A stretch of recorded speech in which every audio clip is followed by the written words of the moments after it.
La Segunda Guerra Mundial en color. La tormenta que se cierne.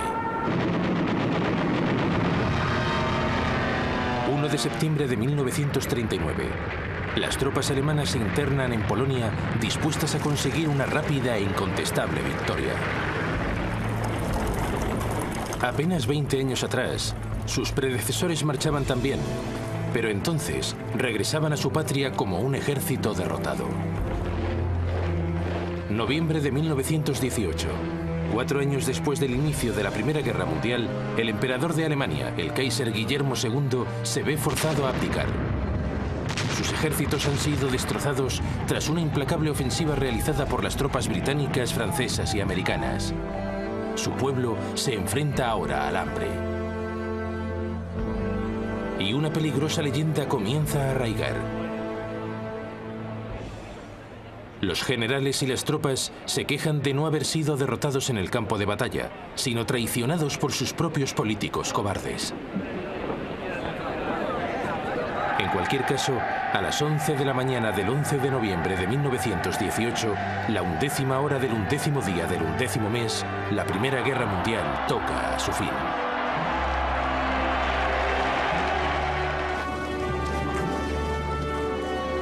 Al mes siguiente, el presidente de Estados Unidos, Woodrow Wilson, llega a Europa, donde promete crear un nuevo orden mundial. Convence a los líderes mundiales para que suscriban una nueva Sociedad de Naciones. En el Tratado de Versalles, acuerdan que en adelante los conflictos entre países no se resolverán en el campo de batalla, sino mediante discusión en el seno de la Sociedad de Naciones. Los pueblos de Europa son liberados.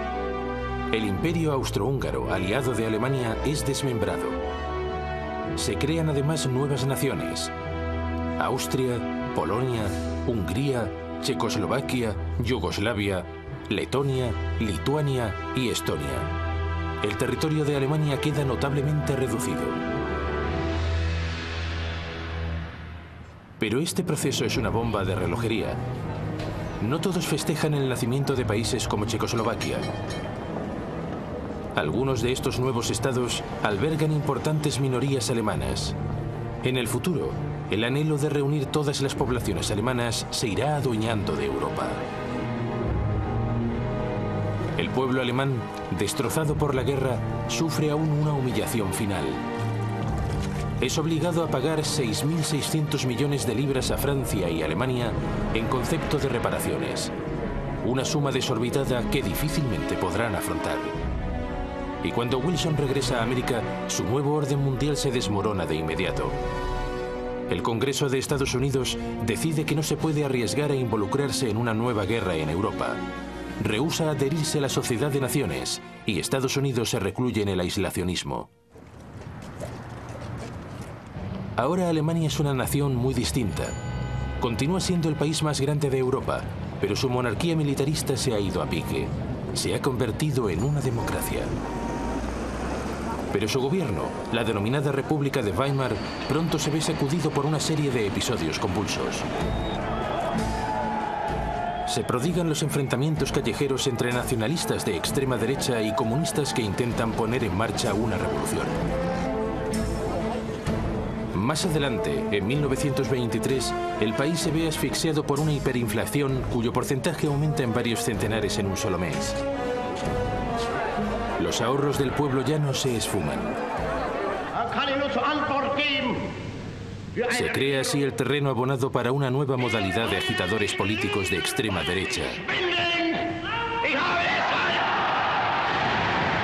Entre ellos, Adolf Hitler. Hitler nació en Austria. Luchó valerosamente como soldado en la Primera Guerra Mundial y fue condecorado con la Cruz de Hierro. De regreso a Alemania, se establece en Múnich y su encendida oratoria enseguida le permite hacerse con el control del pequeño Partido Nacional Socialista o Partido Nazi.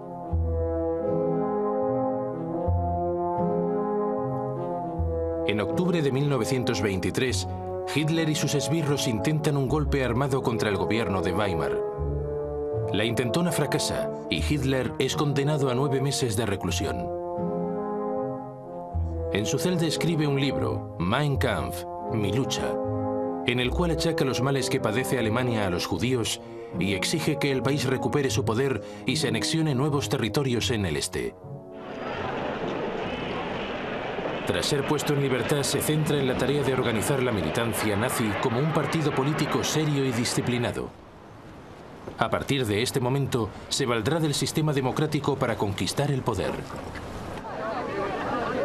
Pero durante los últimos 5 años, la Alemania de Weimar ha prosperado. El apoyo a los partidos extremistas, tanto de derechas como de izquierdas, ha disminuido. Aún así, de manera inesperada se presenta la gran oportunidad de Hitler. En octubre de 1929, el mercado de valores de Estados Unidos cae en picado. Se pierden miles de millones de dólares y una depresión económica se extiende por todo el planeta. El desempleo en Alemania se eleva a más de 6 millones de personas. Solo los políticos extremistas parecen ofrecer una solución.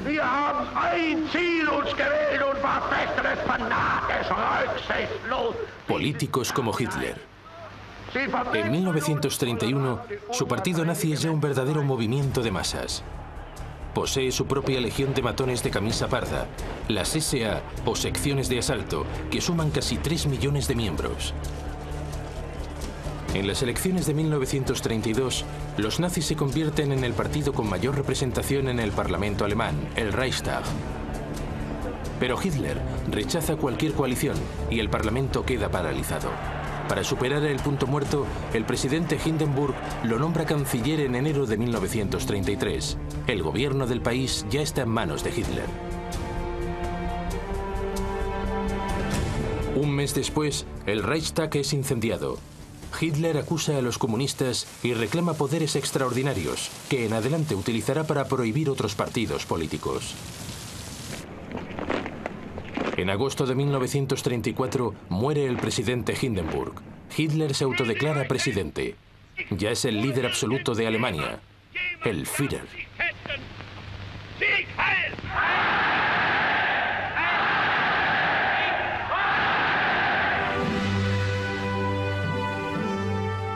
De buen principio, nada parece indicar lo que habrá de suceder.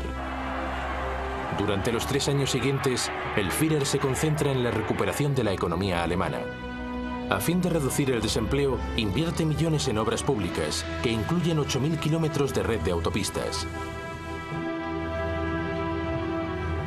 Pero en secreto, gasta también grandes sumas en un programa de rearme a gran escala. En virtud del Tratado de Versalles, el ejército alemán se vio limitado a únicamente 100.000 efectivos. El país tiene prohibido poseer fuerzas aéreas, tanques o submarinos. Aquel pequeño ejército ha triplicado ya su tamaño. En 1935, Hitler hace públicas sus intenciones. Da a conocer sus flamantes fuerzas aéreas, la Luftwaffe. Posee 2.500 aviones, bastante más que Gran Bretaña o Francia. El desempleo se reduce y los nazis adquieren una enorme popularidad. Envalentonado, el Führer realiza su primer movimiento expansionista. En 1935 reocupa la región del Sarre, en la frontera francesa, que ha votado abandonar la Sociedad de Naciones para incorporarse de nuevo a la soberanía alemana. Un año después, envía tropas a la Renania, una parte de Alemania desmilitarizada en Versalles.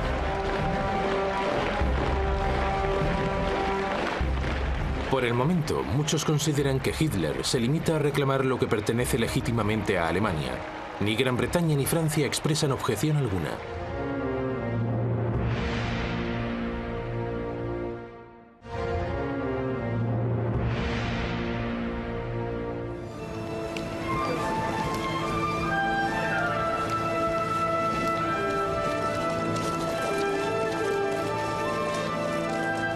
A comienzos del siglo XX, Japón es ya una potencia militar.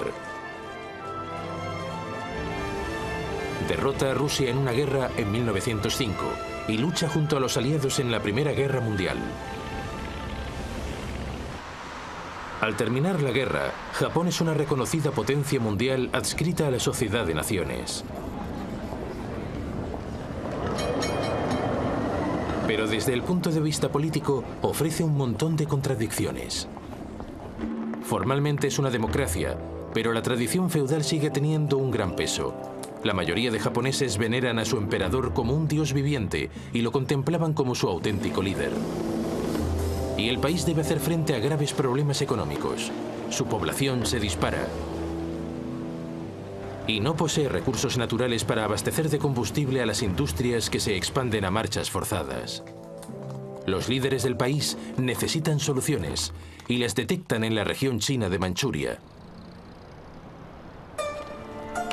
Manchuria es una tierra con grandes y fértiles campos de cereal. Posee ingentes cantidades de carbón y de minerales.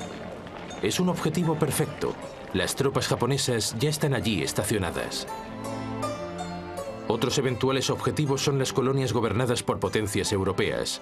Birmania, la península malaya y Hong Kong, controladas por Gran Bretaña. Indochina, gobernada por Francia, y las Indias Orientales holandesas.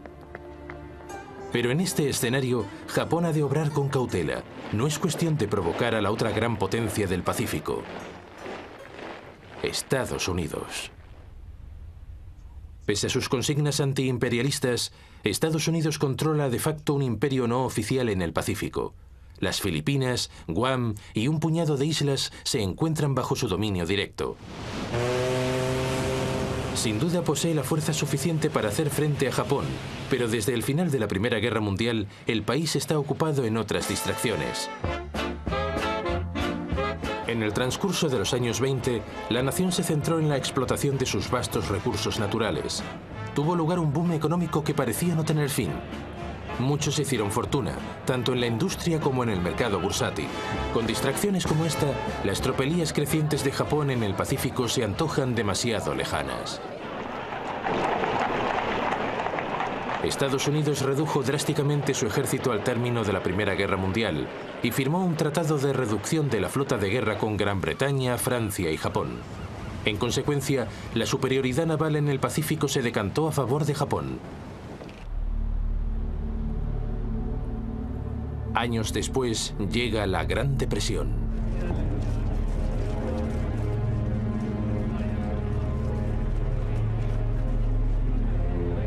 Cuando el desastre económico se generaliza, la cuarta parte de la población pierde su empleo.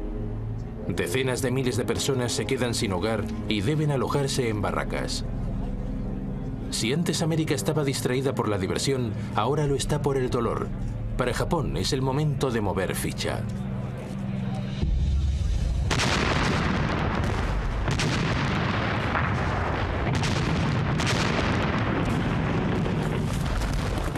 En 1931, sin tan siquiera haber informado a su gobierno legítimamente elegido, las fuerzas japonesas establecidas en Manchuria toman la capital, Mukden, y desde allí invaden el resto del territorio.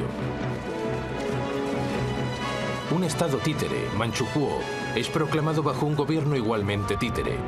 Henry Puyi, el último emperador de la China, depuesto en 1911, es repescado de su retiro. Japón es declarado un paria universal, pero eso le importa poco. Sus dirigentes han puesto los ojos en ulteriores conquistas, en territorio chino. Se trata de presas fáciles. China es un estado sumido en el caos. El gobierno del generalísimo Chiang Kai-shek está enfrentado al Partido Comunista Chino, dirigido por Mao Zedong. El país está en guerra civil.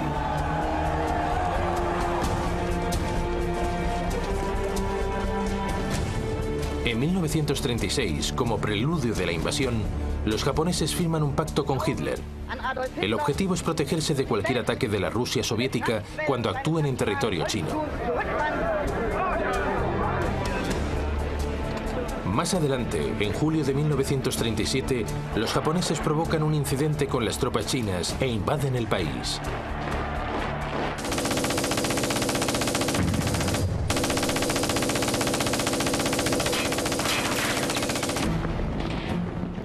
Al principio, los chinos son cogidos por sorpresa. Pero enseguida oponen una feroz resistencia. Los comunistas luchan incluso junto al Kuomintang en un frente unido.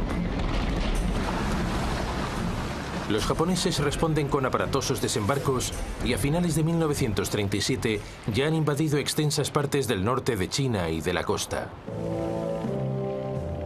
Los japoneses llegan a atacar buques de guerra británicos y americanos que han sido enviados a la zona para proteger su comercio marítimo. El incidente más grave tiene lugar el 12 de diciembre de 1937. La cañonera estadounidense Panay es hundida por bombarderos japoneses. 50 tripulantes pierden la vida. Pese a todo, las potencias occidentales rechazan intervenir. La Sociedad de Naciones se revela impotente. En Estados Unidos, el presidente Roosevelt plantea imponer un bloqueo naval a Japón. It has become clear that acts and policies of nations in other parts of the world have far-reaching effects on us. Pero los británicos no quieren ni oír hablar de ello. Temen que un bloqueo pueda desencadenar una guerra. Así las cosas, lo único que puede hacer Roosevelt es ofrecer un préstamo de $25 millones a Chiang Kai-shek para adquirir armamento. En el transcurso de 1938, los japoneses invaden Cantón y empujan a las tropas chinas hacia el oeste del país. Toda la retórica de la Sociedad de Naciones, todas las promesas de frenar la agresión internacional han caído en saco roto. Y ahora las potencias occidentales deberán hacer frente a agresiones cada vez más cercanas. Una posición de potente injusticia. Salve i principi che sorgono e che nascono e i principi che declinano, la vittoria è per noi, per i primi. Hoy resulta fácil reírse de Benito Mussolini, el dictador fascista de Italia. Toda esa gesticulación se nos antoja ahora más bien ridícula. Pero no era así en 1922. Por aquel entonces, Italia se encuentra al borde de la anarquía. El país se ve azotado por huelgas y expropiaciones de tierras. Como en el caso de Alemania, el gobierno democrático se revela impotente para combatir el malestar social. Así las cosas, Benito Mussolini, periodista y veterano de guerra, decide tomar cartas en el asunto y organiza un partido nacionalista de extrema derecha, los fascistas. Con el país paralizado por la huelga general de 1922, Mussolini ordena a sus seguidores marchar sobre Roma. Ante el temor de una guerra civil, el rey de Italia, Víctor Manuel III, le encarga formar gobierno. Si realizzassero le premesse necessarie e sufficienti per una collaborazione delle quattro grandi potenze occidentali, de inmediato Mussolini aplasta cualquier oposición política y asume poderes dictatoriales. Deve cristallizzare una posizione di potente ingiustizia. En 1928 su posición parece segura. El Parlamento es designado más que elegido y todo el poder se concentra en manos del Gran Consejo Fascista.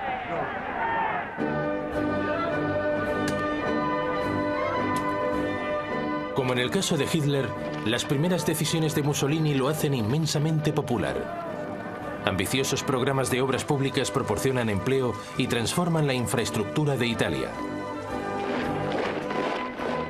La corrupción es arrancada de raíz y la mafia es más o menos eliminada.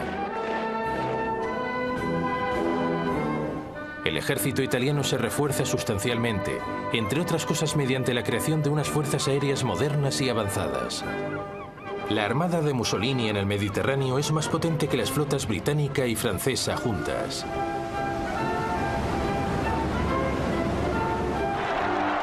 Cuando sobreviene la Gran Depresión, Italia parece capearla mejor que la mayoría de naciones.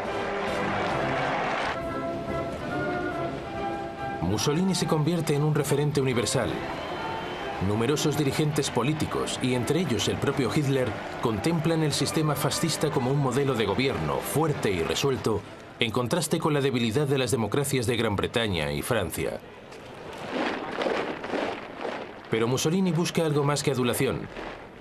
Aspira a recrear el Imperio Romano y ya tiene en mente un objetivo para su primera adquisición imperial.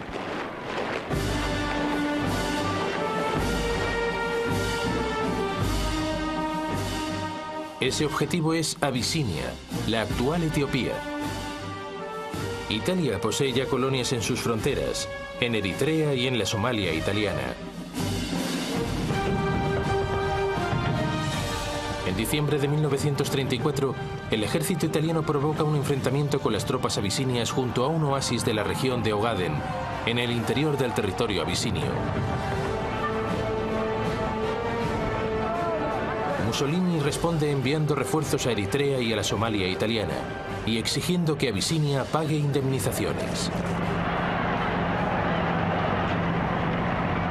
El emperador de Abisinia, Haile Selassie, apela personalmente a la Sociedad de Naciones.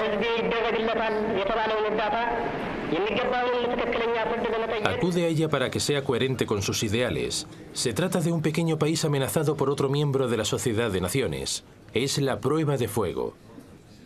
Pero la Sociedad de Naciones no reacciona. El ministro de Exteriores británico, Anthony Eden, intenta gestionar en último extremo un acuerdo de paz, pero Mussolini se cierra en banda. A principios de octubre de 1935, el ejército italiano invade Abisinia desde Eritrea y la Somalia italiana. El primitivo ejército abisinio tiene escasas opciones frente a unas fuerzas armadas equipadas con tanques y artillería.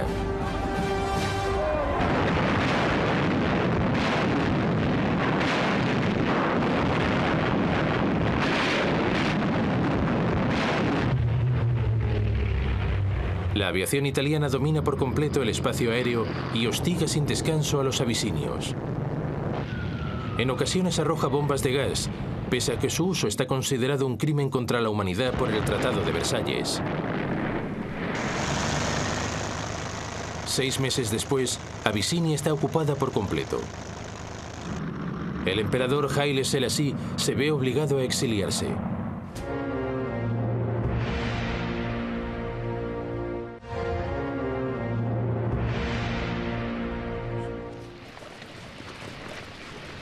Pese a las numerosas bajas sufridas en el frente del oeste, Gran Bretaña acabó la Primera Guerra Mundial con un ejército de reclutas numeroso y muy efectivo. Enseguida se vio reducido a un pequeño ejército profesional concebido para supervisar el creciente imperio británico. Y al llegar la Gran Depresión, cualquier proyecto de modernizar el ejército fue abandonado. Y eso significa que en el período previo a la guerra, Gran Bretaña es económica y militarmente débil.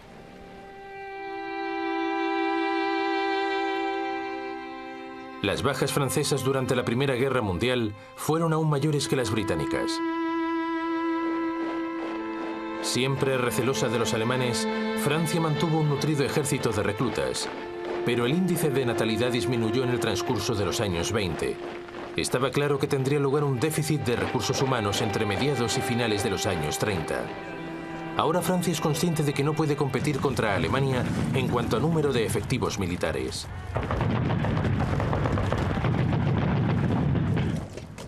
La solución consiste en adoptar una mentalidad plenamente defensiva.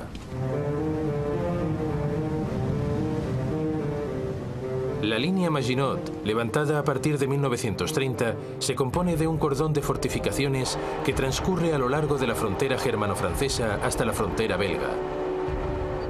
Allí, teóricamente, enlaza con otras fortificaciones diseñadas por los belgas. Este nuevo enfoque militar significa que Francia únicamente es capaz de librar una guerra defensiva. No está en condiciones de lanzar un ataque contra Italia, aunque contara con el apoyo de tropas británicas. Así pues, cuando Italia conquista Abisinia, es comprensible que ninguna de las dos potencias emprenda acción alguna. Ahora mismo les parece un escenario demasiado remoto y no están para ocuparse de problemas ajenos.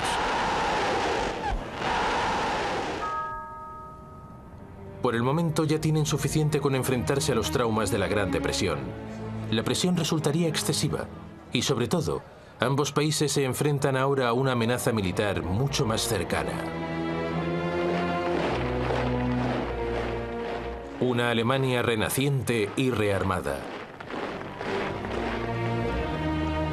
El poder de Alemania y también el de Italia están a punto de ponerse a prueba al apoyar el alzamiento de otro dictador en España. En 1936 estalla la guerra civil en España. La contienda es inusitadamente despiadada. Se enfrentan familias contra familias, comunistas contra fascistas, ateos contra creyentes. En 1931 asciende al poder un gobierno de izquierdas decidido a acabar con la secular monarquía española. El rey es forzado a exiliarse y se declara una república.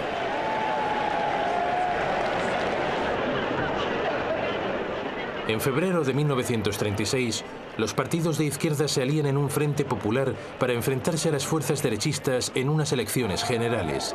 El Frente Popular vence por un escaso margen. Pese a que su programa de reformas es más bien modesto, una oleada de huelgas y expropiaciones inducen a la derecha a temer que un golpe de Estado comunista es inevitable.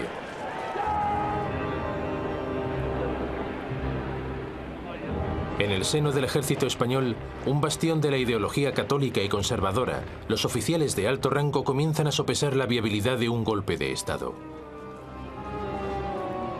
Entre estos se encuentra el general Francisco Franco, un antiguo jefe del Estado Mayor que ha sido exiliado de facto para comandar las Fuerzas Armadas españolas en las Islas Canarias.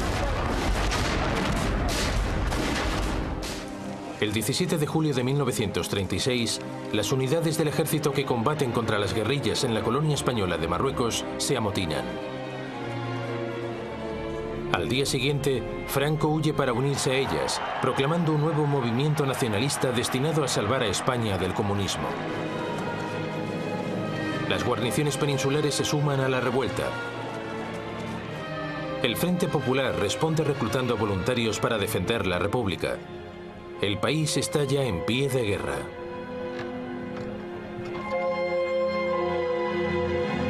Franco topa con un problema inicial. Él y su ejército se encuentran en el norte de África y han de cruzar el estrecho de Gibraltar para regresar a España. Por eso recurre a una persona que tal vez podría ayudarlo: Adolf Hitler.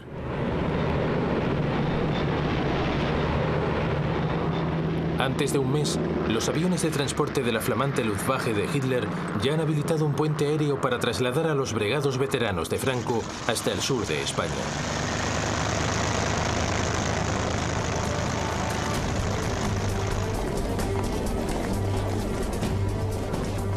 Pero en esta fase del conflicto, la República aún parece poseer ventaja.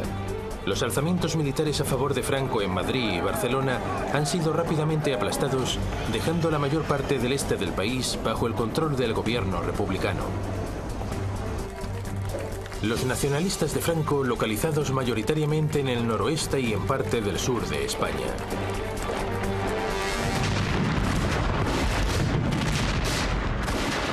Pero la situación de los franquistas da un vuelco cuando Hitler y Mussolini comienzan a enviar tropas y armamento.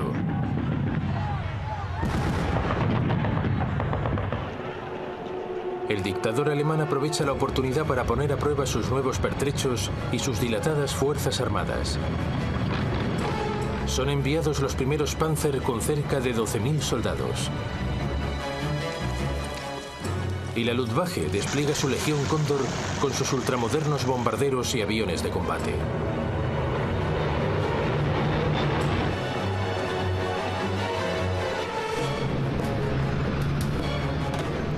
Mussolini envía un denominado Cuerpo de Voluntarios compuesto por 50.000 hombres y más de 700 aviones. Los republicanos solicitan ayuda a Gran Bretaña, Francia y la Unión Soviética. Pero Londres y París temen hacer estallar una guerra en Europa y declaran una política de no intervención.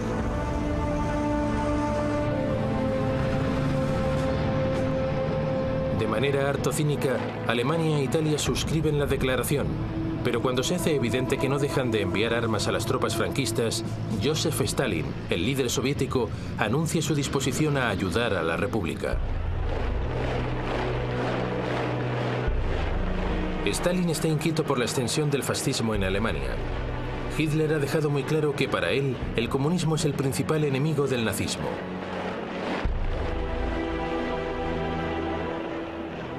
Stalin contempla el conflicto español como una manera de mantener a Alemania e Italia ocupadas mientras se fortalece el poderío militar de la Unión Soviética. Cerca de 700 asesores militares son enviados a España con tanques y aviones de combate.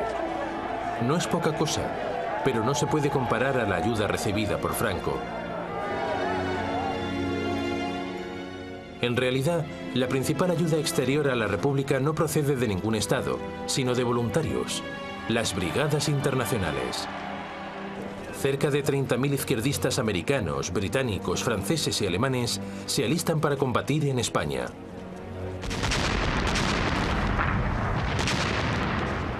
Gracias al nuevo soporte fascista, los nacionalistas consiguen abrir dos frentes. Uno avanza hacia Barcelona desde el norte. El otro, dirigido por Franco, se abre camino hacia Madrid desde el sur. A finales de 1936, Madrid está acosada por tres flancos y prácticamente sitiado. Los combates son intensos y a menudo se ven acompañados por terribles atrocidades contra la población civil. Los republicanos persiguen y asesinan a sacerdotes católicos. Los nacionalistas matan sin piedad a cualquiera que sea acusado de comunista. Las fuerzas aéreas de Alemania e Italia se despachan sin ningún miramiento contra objetivos civiles. Madrid es sistemáticamente bombardeada, pero el episodio más grave se produce en abril de 1937, cuando la ciudad vasca de Guernica es prácticamente arrasada. 6.000 civiles pierden la vida. La zona controlada por la República se reduce a marchas forzadas. Sus tropas luchan valerosamente, pero combatientes aficionados poco entrenados y mal equipados no pueden compararse a los soldados profesionales dirigidos por Franco, ni al sofisticado armamento aportado por Alemania e Italia.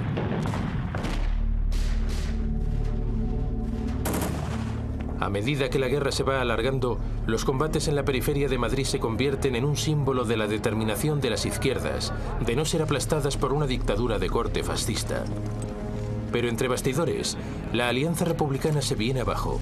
Comunistas y socialistas quieren concentrarse en la consecución de una victoria militar. Pero los anarquistas y los sindicalistas, más idealistas, ven en la guerra una oportunidad para desencadenar una revolución de masas conducida por la clase obrera. Esas discrepancias salen a la luz en mayo de 1937. En Barcelona tienen lugar enfrentamientos entre anarquistas y comunistas que debilitan fatalmente la causa republicana. A finales de 1938, los franquistas mantienen cercados a sus enemigos en un pequeño enclave en los alrededores de Barcelona y en una zona que se extiende desde Madrid hasta la costa, en dirección este.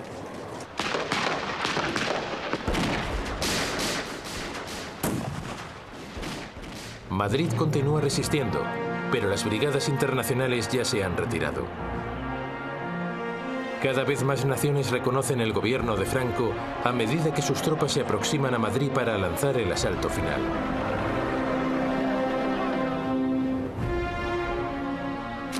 A finales de marzo de 1939, los defensores de Madrid están extenuados después de casi 3 años de combates. La capital, finalmente, se acaba rindiendo.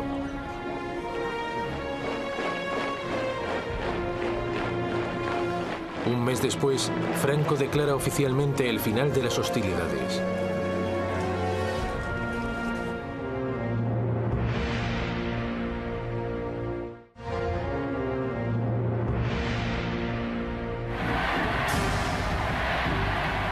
Desde el momento en que es nombrado canciller de Alemania, el 30 de enero de 1933, Hitler comienza a poner en práctica sus ambiciones a largo plazo. El 3 de febrero revela a sus comandantes que su objetivo final es conquistar territorios en el este de Europa y germanizarlo de manera implacable. Los comandantes reciben instrucciones de preparar una expansión a gran escala. Pese a que Alemania tiene prohibidos los tanques, un acuerdo secreto con la Unión Soviética, firmado en 1923, ha permitido desarrollar diseños de tanques y experimentar nuevas tácticas con vehículos blindados. En el transcurso de los años en que sus fuerzas aéreas han estado prohibidas, Alemania ha continuado perfeccionando su capacidad de construir aparatos civiles. Y los clubes de aviación y de vuelo sin motor suministran una reserva de experimentados pilotos. Hitler revela la existencia de la Luftwaffe en marzo de 1935. Anuncia entonces que el ejército alemán ha crecido hasta los 300.000 efectivos y que se reintroduce el servicio militar obligatorio. Gran Bretaña y Francia protestan débilmente por esa flagrante violación del Tratado de Versalles. Poco después, aunque lentamente y a regañadientes, comienzan a rearmarse. En 1934, los nazis austríacos intentan tomar el poder y unificar su país con Alemania. A fin de cuentas, los austríacos hablan alemán, si bien nunca han formado parte de un Estado alemán. En febrero de 1938 se descubre un nuevo complot nazi. El canciller austríaco Kurt von Schuschnigg protesta ante Hitler. Hitler responde exigiendo que Austria deje de maltratar a los nazis austríacos y se unifique con Alemania.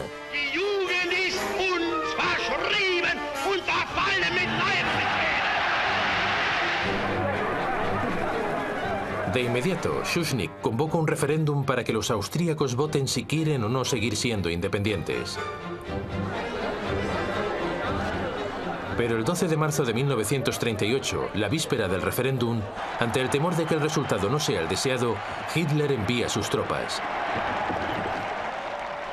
La bienvenida entusiasta y del todo sorprendente por parte de los simpatizantes nazis facilita una invasión sin derramamiento de sangre.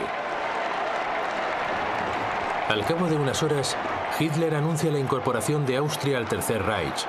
Por primera vez, una nación soberana ha sido incorporada en una Alemania más grande. Una vez más, las democracias europeas no han sabido reaccionar. En verano de 1938, Hitler se lanza a por su segunda presa, Checoslovaquia. Una importante minoría alemana puebla el noroeste del país, en un área conocida como la región de los Sudetes. Estos Sudetes alemanes formaban parte del antiguo imperio austríaco, pero quedaron aislados cuando se creó Checoslovaquia en 1919. Eso fue una bomba de relojería que inició su cuenta atrás en el momento en que fue firmado el Tratado de Versalles. Hitler exhorta a los Sudetes alemanes a exigir autonomía y amenaza al gobierno checo con usar la fuerza si se niega a concederla. Lejos de dejarse intimidar, el gobierno checo ordena una movilización general y se prepara para resistir. El ejército checoslovaco es numeroso y está bien equipado, y posee excelentes fortificaciones en la frontera con Alemania. Hitler da marcha atrás. Poco después, a principios de septiembre, ante el temor de una guerra inminente, el primer ministro británico, Neville Chamberlain, decide actuar como mediador. Viaja 2 veces a Alemania para reunirse con Hitler. El dictador nazi le asegura que si le es cedida la región de los Sudetes, no reivindicará ningún otro territorio en Europa.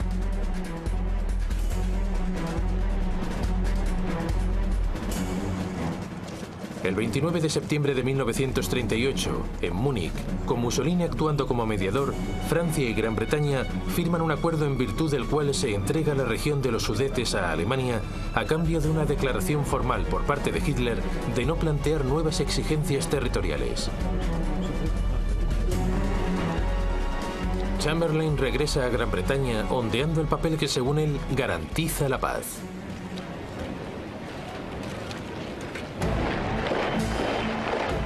Y así, el 1 de octubre las tropas alemanas ocupan la región de los Sudetes y se apoderan de las fortificaciones fronterizas checas. Hitler ya ha comenzado a evaluar su próximo objetivo, Polonia. Eine große Nation muss dauernd zusehen, wie gegen Recht und vertragliche Bestimmungen Angehörige blutet. Una vez más, el pretexto es una minoría alemana aislada a resultas del Tratado de Versalles. Hitler exige la devolución del puerto de Danzig al Estado alemán, para que Prusia Oriental pueda estar conectada con el resto de Alemania. Los polacos se niegan y Hitler titubea. Aún no está del todo preparado para una guerra total y todavía no ha concluido sus asuntos en Checoslovaquia. En marzo de 1939, la parte oriental del país, Eslovaquia, que es étnicamente distinta a las regiones checas, apela a Hitler para conseguir una mayor independencia. Hitler llama a Berlín al primer ministro checoslovaco, Emil Hácha, y lo intimida para que ponga su país bajo protección alemana.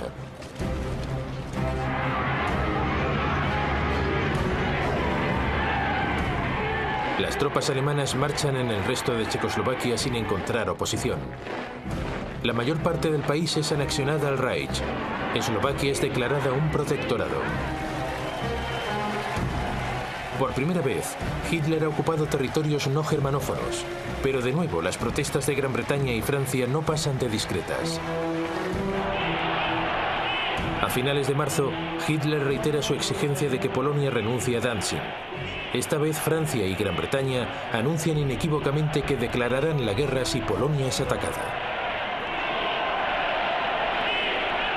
Pero de momento, a Hitler le importa poco si lo harán o no. Está convencido de que serían rivales débiles e indecisos.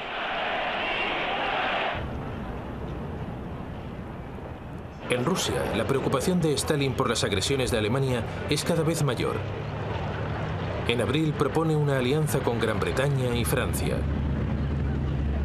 Pero las negociaciones apenas consiguen avanzar y por fin Stalin tira la toalla y decide que existe otra solución para neutralizar la amenaza alemana. El 23 de agosto, la Unión Soviética y el Tercer Reich, considerados el uno al otro enemigos acérrimos, anuncian un pacto de no agresión. El acuerdo especifica secretamente que Polonia se repartirá entre los dos países y que Stalin tendrá carta blanca para apoderarse de Estonia, Letonia y Lituania. Libre ya de cualquier amenaza soviética, Hitler ordena a sus fuerzas armadas que organicen una invasión inmediata. Por la tarde del 31 de agosto, la Wehrmacht alemana está lista para el asalto. Su Führer ha tomado una decisión que sumirá el mundo en una gran guerra.